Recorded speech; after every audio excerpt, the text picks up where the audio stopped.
Merry Christmas. Believe it or not, the last day we can say it, and it's still true. My name is Father Adam Potter. I've been assigned to this grouping at St. Paul's and the 3 other parishes for the last 3 months, but I think this is my first 12 o'clock Mass on Sunday. So if you're a regular here, it's nice to meet you. Especially as we have this incredible feast of the baptism of the Lord Jesus. This amazing feast day. And yet I don't know about you, but I kind of feel like this feast of the baptism gets so overlooked, kind of forgotten. Christmas, that was big. Okay, Epiphany, the wise men, we get that. And at this point, we're just like, let's go, we're off, it's normal. And I think we need to stop and pause and appreciate just how incredible this feast of the baptism of the Lord is. That this event changes salvation history. That this event changes the relationship of the Lord with creation. That this event opens up a new path, a new relationship for all of us who have been baptized.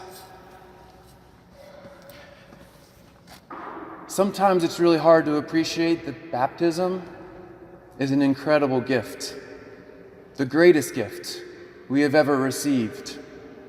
And maybe it's hard for us to appreciate that because today in the 21st century, most of us are led to be brought up and to believe that those things that are most important are those decisions that we make on our own, that we make whenever we've come to a place of maturity, that we've come to a place of appropriate apprehension of what it is that we're entering into. So I don't know how many of you remember your baptism. Most Catholics don't, because this wasn't something that they chose, it was something that their parents chose for them. And that might lead many of us to think that, well, what the heck? Why wasn't this something that I could choose? Why wasn't I given the dignity to be able to wait until I'm old enough to understand what it is that I choose according to how I want it? And I think there's something really important in this lesson of baptism, especially infant baptism, that is appropriate for all of us, even if we've been baptized whenever we're older. So a couple years ago, I was talking to a Protestant woman who was asking me these questions because in her mind as a Protestant, baptism is something that you wait for whenever you're old enough to choose it on your own. And so she said, why in the world would you force this faith, this religion, this relationship on a newborn child? And I thought, that's interesting. Force a relationship with God the Father onto a child. Kind of it, because many people think that way, right? But no good parent worth their salt would ever question giving their child something good. A good, healthy diet. A good, rigorous education. A good, stable home life. A good faith. Whoa. Don't force that on your child. Right, as Christians, we understand the relationship that the Father wants to have with each and every one of us is so good and so incomparably good. To wait would be foolish. But then this woman kept pressing me, and she just said, Father, well, what about this gift of the faith is never appreciated? What if this person, this young man, this young woman grows up and never really takes the faith on as their own? What if once they go off to college, they ignore the faith or reject the faith or just stray and never actually appreciate it? I don't know if you know anyone like that. Right, what then? Is the gift of faith, is the gift of the relationship with the Father, is it wasted? And I told her no. At that point, actually, in the lack of response, we're able to see why the gift of baptism and the relationship with the Father is so incredible. Because it's there that we see that the gift of the Father doesn't depend on us. That His fatherhood is unfailing. It's unchanging. No strings attached, no conditions to it. His fatherhood is unparalleled. Well, maybe earthly fathers might waver in depending on how their children are doing. Our Father in heaven, His fatherhood is completely poured out unfailingly. And here's what's incredible about what we see in Jesus. This is at the beginning of His ministry. So just in case you're tempted to think, yeah, but it's the Son of God. We see that the affirmation of the Father has nothing to do with what Jesus has done yet. He's just beginning. There's no successes or failures to weigh the fatherhood against. The fatherhood isn't based on what he's done, it's based on who he is. You are my beloved Son, in whom I am well pleased. Friends, this is the reality of the gift of baptism that should strike all of us to the heart, because it's at this feast that we remember the pathway to a relationship with the Father was opened up through the waters of baptism that Jesus purified and sanctified. That all of us, no matter what we've done, where we've been before, whether or not we've wandered, we've strayed, we've rejected the faith, nothing can take away the gift of the Father. And for that, we should be grateful. And maybe, too, we can learn the most important spiritual lesson the Scriptures could ever teach us.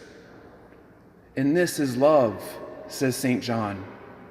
Not that we have loved God, but that He has loved us.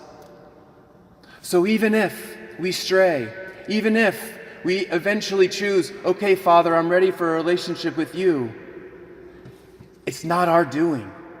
It's actually our response to His gift from the beginning.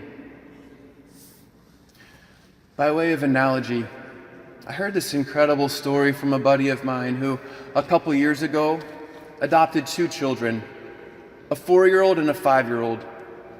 And these young boys were so grateful for all the rights that come with being a son and having a mother and father. The responsibilities that come with it were a little bit tougher to receive.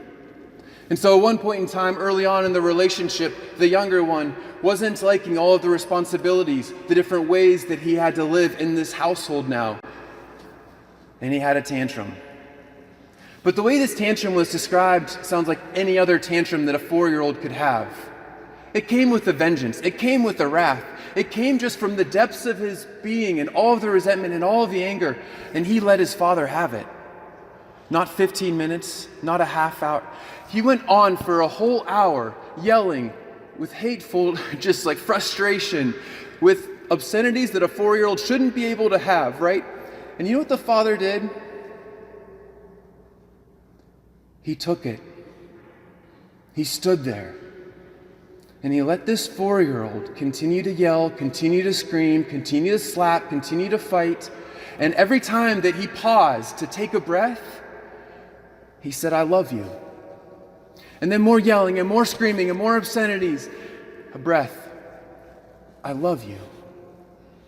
It wasn't until at the very end of this hour of just airing out all of the frustration, all of the anger, that finally the father said one more time, I love you. And this young 4-year-old boy just collapsed in his father's arms, weeping, because he learned a very important lesson that day, that there was nothing that he could do to keep that father from loving him. There was nothing that he could say, no punch that he could throw that would stop the father from being there and taking it and just reminding him that it's not about what you do, it's about who you are. It's not that you've chosen me, it's that I've already chosen you. Friends, I don't know what kind of response we've made to the gift of our baptism. Maybe we've never thought about it. But I think at this Mass, the Lord is calling us to consider it requires a response. The Father has already chosen us. He's chosen you as His beloved Son, His beloved daughter.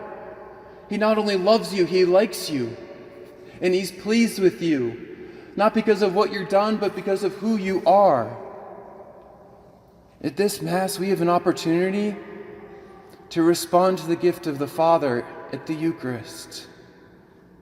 And maybe just to say in our own words, I love you too, Dad.